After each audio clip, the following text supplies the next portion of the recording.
Hi, and welcome to another video on the Target Individual Program. Just want to do an update and just to let TIs, or Target Individual, know what to expect when you're applying for disability. So this is what they did when I applied for disability.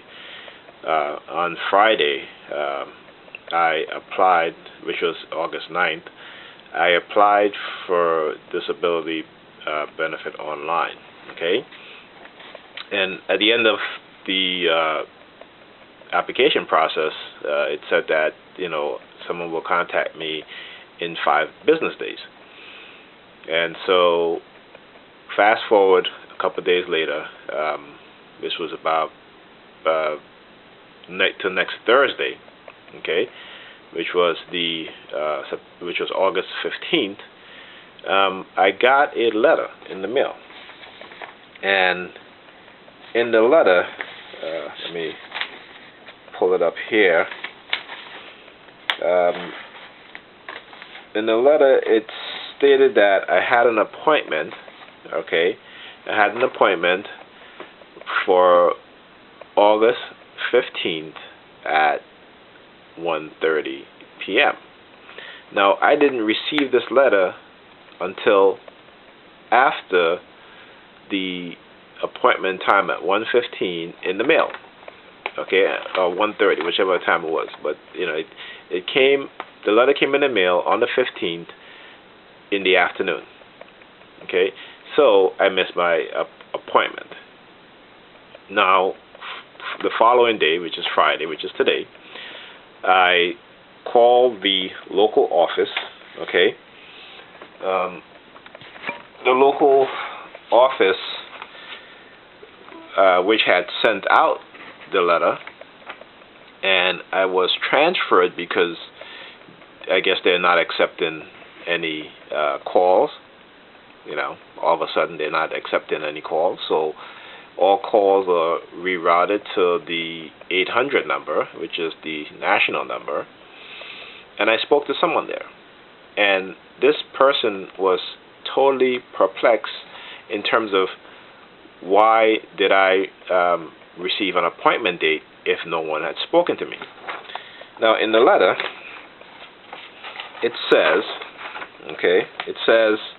on August 12th, 2013, we talked to you about your eligibility for a Supplemental Security Income, SSI.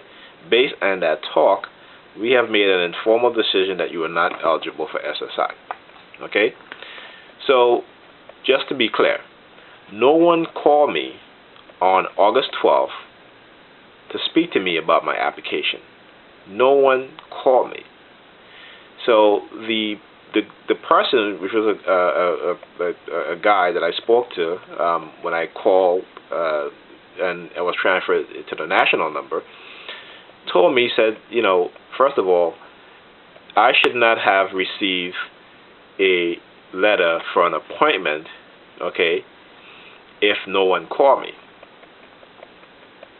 Second of all, if someone had called me and spoke to me, okay, they cannot make a determination, like in terms of my SSI, because based on my disability, okay, that my so-called disability, I should say, that I would need to fill out the medical portion of the application, okay, the medical portion, which is a separate application from the from applying for disability. There's I forget what they call it. Let me look at my laptop here. Okay, so I needed to fill out an adult disability report, which I never did, because after I completed the online application, it didn't tell me that this is what I needed to do. So, I did not fill that out, but yet in this letter, which they had said that I was not eligible, I have another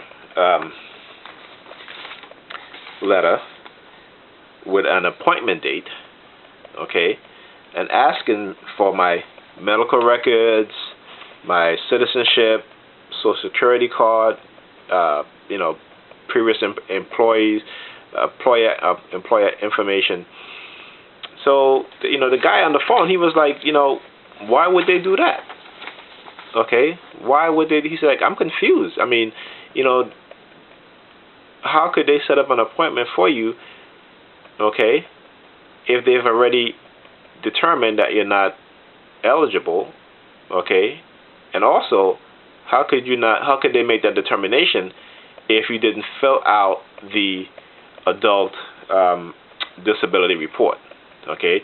Because then they would make the determination after that, because then the adult disability report would be like, you give them permission to access your medical records, and you'll include your doctor information on there, and I guess they would proceed in contacting those individuals and stuff like that. So, but again, because I'm a targeted individual, okay, this is what they do, okay. So they are determined to basically sabotage any effort for any sort of income, okay, whether it be through blacklisting, okay, whether it be through contacting their people who they have infiltrated inside the Social Security offices, okay.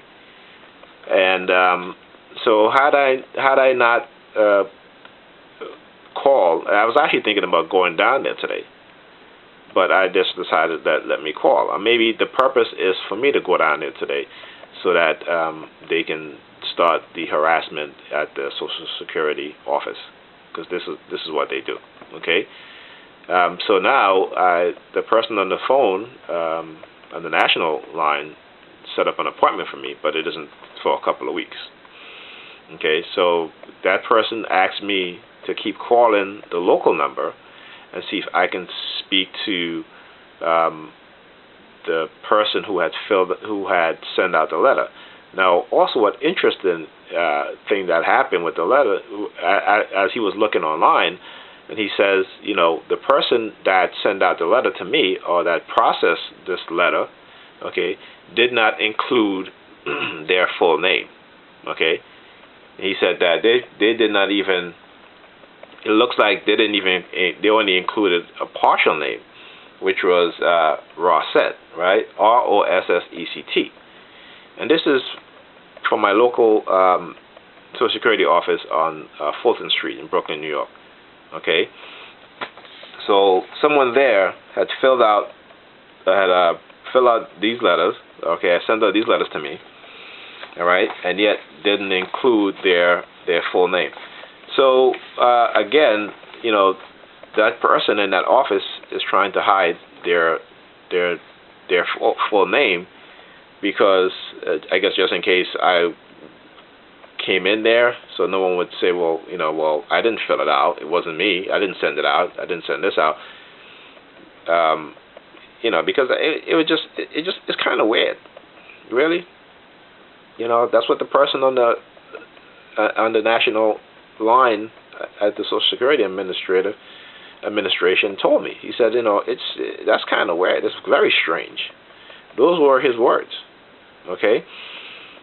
So again, for target individuals, if you are going to apply for disability because of your diagnosis, this is what to expect. Okay.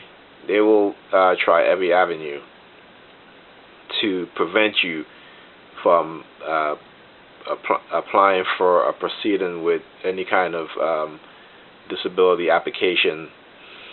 So, and just to show you that I'm not joking, okay, let me see if you can get a good shot of this. But this is the letter, okay.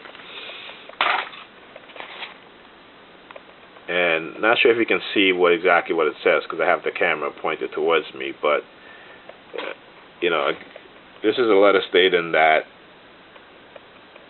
I said, and this was what they claimed. They said, you told us that you do not want a claim for SSI.